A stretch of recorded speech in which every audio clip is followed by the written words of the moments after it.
Now, Gary, I've seen you take a lot of depositions of adjusters through the years in these bad faith cases. Right. What are some areas that you question adjusters and request information regarding their decisions when going over the claims file? Sure.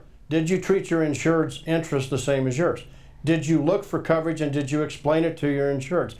How did you value, Mr. or Mrs. Adjuster, how did you value these claims? What were the components? And if we're talking about an injury claim, how much did you assign to pain and suffering? How much did you assign to medical bills? How much did you assign to lost wages and economic losses? Oh, you didn't assign anything. You just gave them a general lump sum. Why didn't you pay, as Brad just said, why didn't you pay the undisputed portion to them immediately? Like in the example we used, $2,600. So you go through their file, you figure out how this claim has been specifically handled, you apply the laws of bad faith to them, which have now changed in benefit of the consumer. It's more favorable for the consumer, and then you can go through the file and take the depositions and prove your case.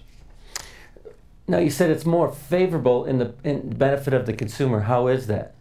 There's a new law that's been passed. It's not necessarily a bad faith law, but it deals with measures that can be applied against an insurance company when they don't pay. For example, it was passed and it is now a new law in Colorado that if insurance companies don't pay or if they unreasonably delay or deny, those are new words. If they unreasonably delay or deny payment to you as their insured, then they now can be held responsible for 2 times the amount of the covered benefit plus costs, plus in some instances attorney's fees. So there's a huge motivation factor by statute to make them pay you. This is so important because sometimes what you find is an insurance company is saying we're not paying or we're delaying payment of a $1,000 bill or $1,200 bill to a doctor. And when you go to the attorney and say they won't pay this $1,200 bill, it's covered under the policy, they won't explain why. In the past, it was very difficult to be able to address that problem because the insurance company would say, who cares? By the time they get it, they'll never find an attorney who will pursue that case.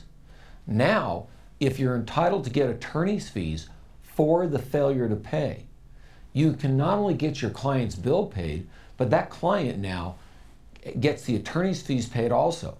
You're no longer in a situation where you have to look at the insured and say, it's not economically feasible. Why is that so important? Because insurance companies now are on notice that no matter how small the bill might be, it could be a bill that if the insured can't pay, if the injured person can't pay, a lot of times they're out of work. A lot of times they can't go to work. If they can't pay it, it's going to destroy their credit. Now it's a whole different ballgame for insurance companies to make sure that they don't unreasonably delay or deny your claim. So when you guys are pursuing a bad faith case, do you request the entire insurance claims file, and then what do you do with it? We request the entire insurance claims file. We go through, we index and make a table of contents of every page, and we make sure we understand what's on those pages. Sometimes those insurance claim file are this big. Sometimes they're twice this. But we request the file because we have to know what? We have to know how they valued your claim, how they evaluated your claim, and what action did they do. Take this for an example. If you get the insurance claims file and you find that in the file they did nothing, ever, but they just kept saying we're not going to pay you. This is a pretty clear example, and you will find that in their own documentation. What other damages can someone recover when pursuing a bad faith claim? You can recover your compensatory damages. Now there's case law that you can recover from the emotional experience and emotional trauma, and it differs in individuals how it affects you. And you can also make a request, not initially, but later you can make a request for punitive damages. Damage to credit rating can be included within those damages. You don't want to.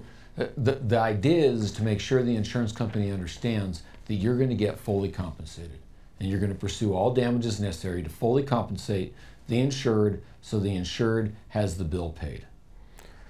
And Brad, you recently handled a workers' compensation bad faith case.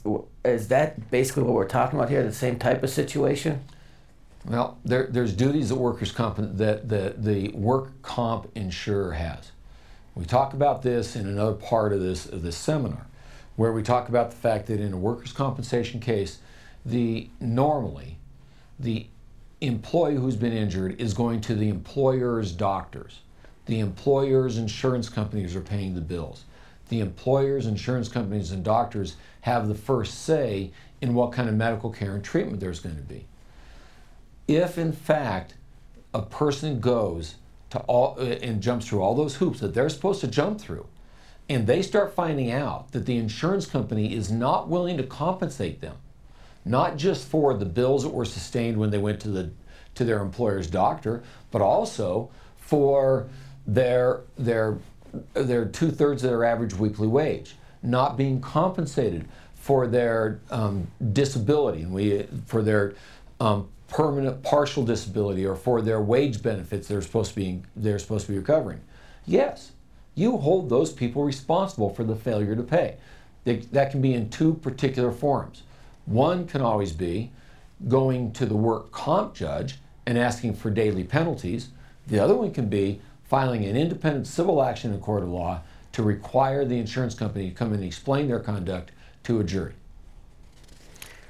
So these are very complicated cases, especially in light of the fact that you're requesting a huge claims file. And someone probably shouldn't take their chances with a rookie attorney in these type of cases. Probably shouldn't take their chances with a rookie attorney. Need experienced lawyers, need somebody who understands the laws of bad faith, have been down that road before, knows what these insurance companies are about. And I tell you, you can recover. You have rights at home. You can be protected if your own insurance company mistreats you, and that's what the laws of bad faith are all about. Listen, most of the time the adjusters that are making these decisions and are delaying and are using the excuses, they have more experience than the rookie attorney.